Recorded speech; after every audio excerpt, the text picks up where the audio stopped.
Bir odam xotinini o'lishini judayam istardi, chiday olmagandi. Doimiy shikoyat, janjal, doimiy charchoq, donishmand huzuriga bordi. Kerak bo'lsa butunlay xotinini hayotidan yo'qolishini so'radi. Donishmand 1000 tilla bersang, xotining bir oyda o'ladi deb aytdi. Odam rozi bo'ldi. Bir kechadayoq 1000 tilla olib kelib berdi. Birdan odam xotinini butunlay o'lishi, u bilan so'nggi kunlarini yashayotganini his qilib qoldi. Ayoliga qarab kuldi. Yaxshi gapirdi.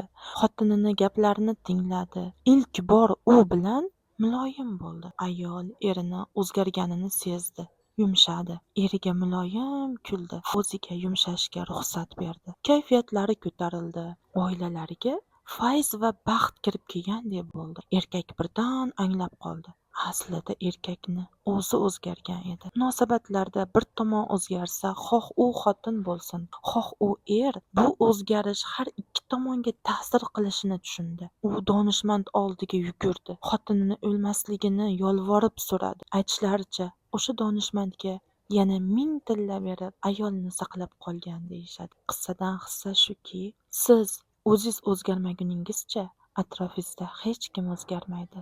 Eng birinchi o'zgarishga tayyor inson bu donishmand insondir.